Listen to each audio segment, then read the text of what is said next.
Schedule pressure turned one of Boeing's best-selling planes into a public crisis.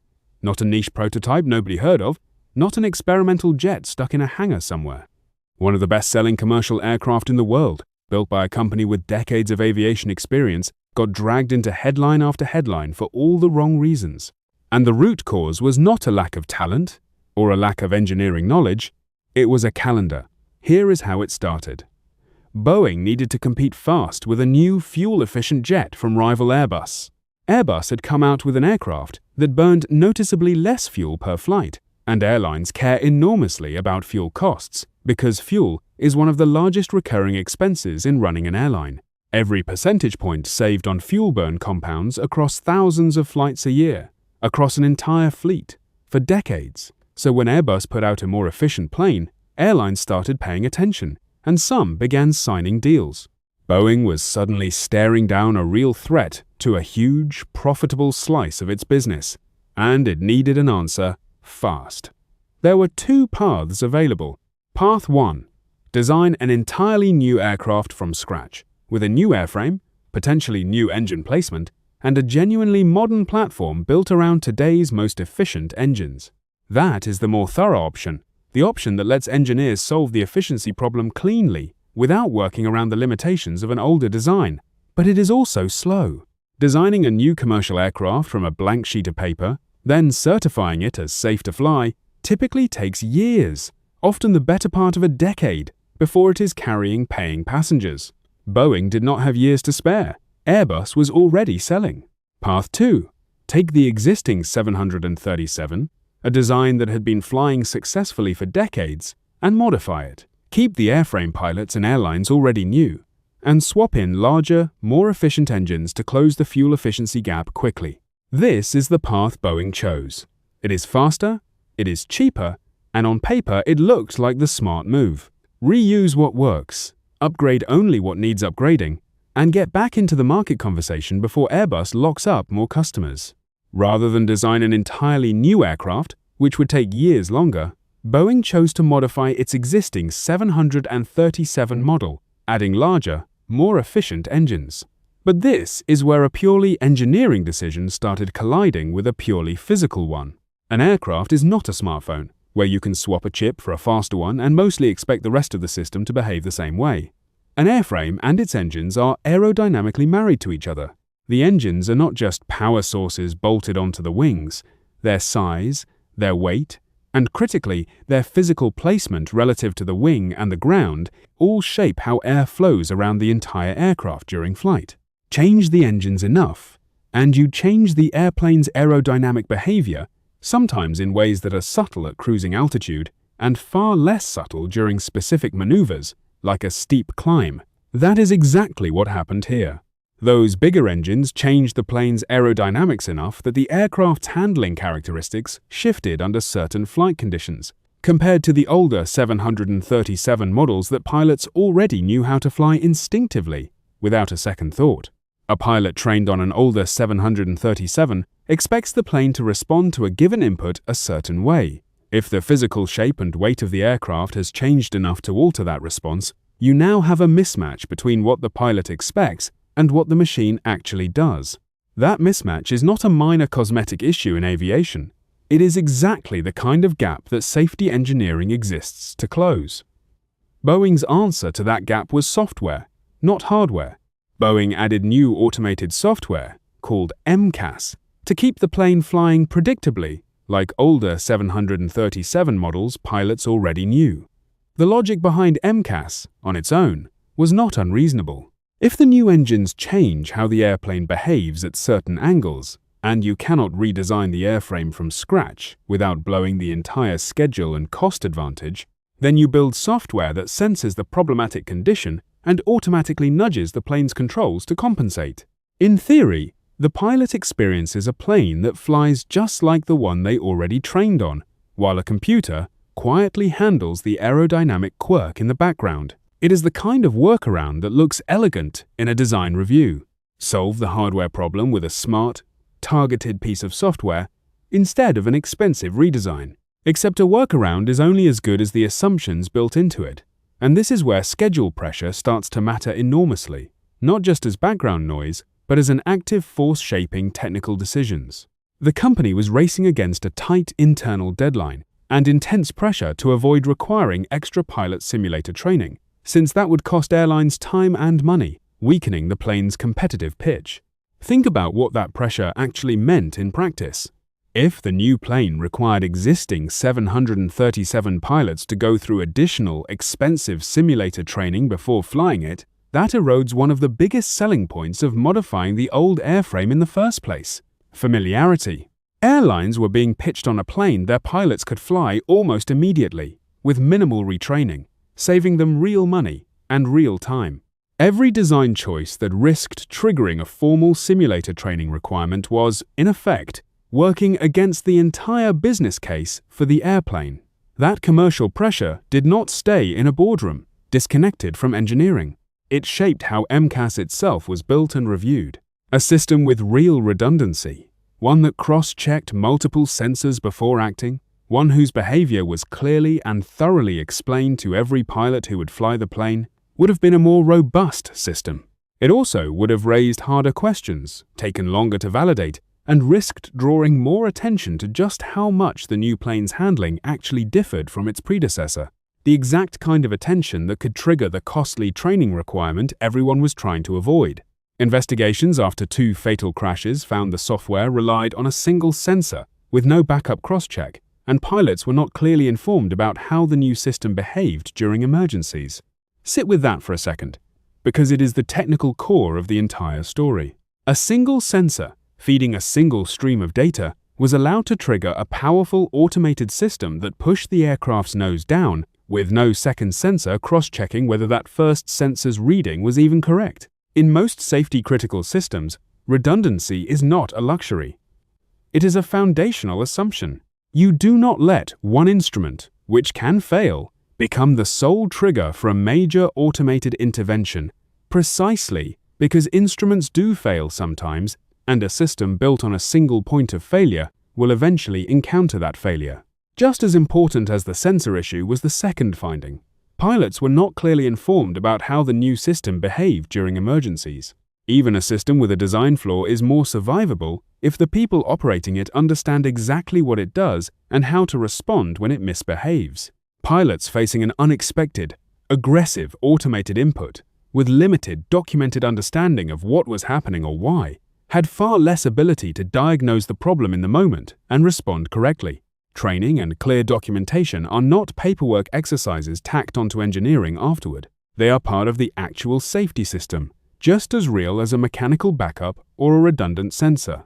When under deadline pressure, this kind of thorough documentation and pilot briefing is exactly the sort of thing that quietly gets compressed, shortened, or deprioritized because it does not show up as a missing bolt or a failed stress test. It shows up only later, when someone actually needs the information and does not have it. Here is the part of this story that nobody expects going in, and it is the part that should genuinely unsettle any manager listening. This was not a story about reckless engineers cutting corners because they did not care, or because they lacked the expertise to know better. Internal messages later released showed engineers privately raising concerns about schedule pressure affecting safety review depth. The people closest to the technical details were not oblivious to the risk. They saw it, or at least sensed it, and said so, quietly, to each other, inside the company. That is arguably the most important detail in the entire case, because it means the failure was not a knowledge failure. It was a structural failure, a failure of whether concerns raised internally actually had the power to slow anything down before it reached customers. That distinction matters enormously for anyone running a team, in any industry, at any scale. It is comforting to imagine that safety failures happen because nobody saw the problem coming.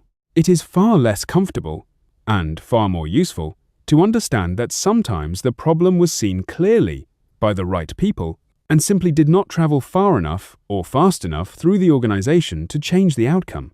A concern whispered between 2 engineers, without a structural channel to escalate it, without someone above them empowered and motivated to actually slow the schedule down in response, is functionally almost the same as a concern nobody ever raised at all. The information existed. The organizational plumbing to act on it did not. Here is the sharper, more uncomfortable read on this whole story. A written safety culture statement, printed in an employee handbook or displayed on a poster in a break room, is close to worthless if raising a concern still visibly costs the person raising it their schedule, their standing, or their perceived reliability on the team. Companies love to say, safety comes first. Very few companies build the actual mechanics, the real incentives and protections that make it true when a deadline is bearing down and a concern would blow past it. The gap between the stated value and the lived incentive is exactly where this kind of failure grows, quietly, for months or years, until it becomes public and catastrophic all at once. The consequences here were severe and immediate. The plane was grounded worldwide for nearly 2 years while the software and reporting failures were addressed. Think about the scale of that. Not a single airline choosing to pause flights out of caution. Aviation regulators around the world, in country after country, independently reached the same conclusion and grounded the aircraft, keeping an already built, already delivered, revenue-generating fleet sitting on the ground for the better part of 2 years, while the underlying software and the underlying information failures were fixed and re-verified. That is an enormous cost, in direct financial terms, in reputational terms, and in trust, both from airlines and from the flying public. And virtually all of it traces back to decisions made under schedule pressure, aimed at avoiding costs that were, in hindsight, dramatically smaller than the cost of the eventual grounding. That is really the core irony worth sitting with.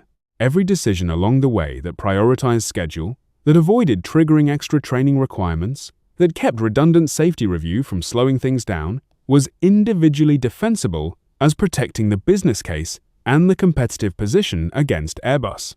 Stacked together, those same decisions produced an outcome catastrophically worse for the business than the thing they were each trying to avoid. Shaving months off a schedule, or avoiding a costly training requirement, is a rational goal in isolation. But rational in isolation decisions can still compound into something irrational and devastating in aggregate, especially when nobody is explicitly accountable for watching how they interact with each other over time. The case remains one of the most studied examples of how deadline pressure can quietly erode engineering and safety review processes, even inside a company with decades of aviation experience. That last detail deserves emphasis. This did not happen at a scrappy startup improvising its first product with no established safety culture to draw on. It happened at a company with an enormous, deeply institutionalized body of aviation engineering knowledge, built up over close to a century of building airplanes. Experience alone is not a shield against this pattern. A company can know, in principle, exactly how rigorous a safety review process should look, and still let schedule pressure quietly compress that process in practice, decision by decision, review by review, until the gap between the stated standard and the actual standard becomes large enough to matter. So what is the actual, practical lesson a manager should walk away with? One that goes beyond nodding along and saying safety matters. The practical lesson for any manager is direct. When schedule pressure and safety or quality concerns collide, the people closest to the risk need a real channel to slow things down, not just a suggestion box nobody reads until it is too late. Notice exactly what that requires. It requires more than an open-door policy or an anonymous feedback form sitting somewhere at the bottom of an intranet page. It requires a specific structural mechanism, a person or a process with genuine authority to pause a schedule, sitting close enough to the technical work that they can actually recognize a real concern, and insulated enough from the schedule pressure itself that raising a concern does not quietly damage their own standing. Build that mechanism before you need it, not after. Identify, right now, who, on your team, is closest to the actual risk in whatever you build or ship, whether that is a product feature, a piece of financial modeling, a piece of infrastructure, or a physical process. Ask them directly and regularly, not just once at kickoff, whether the current schedule is compressing any review step that would normally get more time. Make it explicitly, structurally safe for the answer to be yes, without that answer costing them anything. Because the alternative, as this story shows in the most public and painful way possible, is a team that quietly knows something is wrong, says so to each other in private, and watches the deadline roll forward anyway until the cost of the shortcut finally comes due at a scale far larger than the schedule it was ever meant to protect. If this helped, hit follow for more.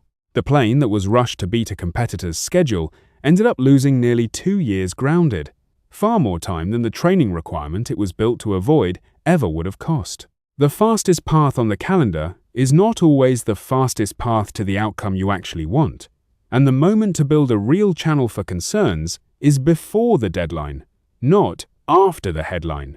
It helps to picture the single sensor problem the way you would picture a smoke detector. A single smoke detector in a hallway is useful, but nobody would want an automatic sprinkler system triggered by that one detector alone, with no second detector confirming there is actually smoke before water starts pouring onto expensive equipment. You would want at least 2 detectors to agree before a powerful automatic response fires, precisely because any single detector can malfunction, get dusty, or misread a normal event as an emergency. That is the entire logic behind sensor redundancy in engineering, and it is not an exotic or advanced idea. It is close to the most basic instinct in safety design. Never let one fallible input alone command a powerful automatic action. The fact that this basic instinct got compressed away under schedule pressure in an industry as safety-obsessed as aviation is precisely why the case is studied so widely today. This pattern is not unique to airplanes, and that is exactly why it belongs in a conversation about ordinary management, not just aviation history. Any organization that ships a physical product, a piece of software, or even a financial model under deadline pressure faces some version of the same fork in the road. A construction firm racing a deadline can quietly shorten how long it lets inspectors review structural calculations. A software company racing a competitor's launch can quietly shrink how much time goes into testing an edge case nobody has hit yet. None of these choices look reckless in the moment. Each one looks like a reasonable, defensible trade-off, made by competent, well-intentioned people trying to hit a real, legitimate business goal. The danger is never one obviously bad decision. It is a long series of individually reasonable compressions, each one a little smaller than the last, that eventually add up to a system nobody fully signed off on in its final, actual form.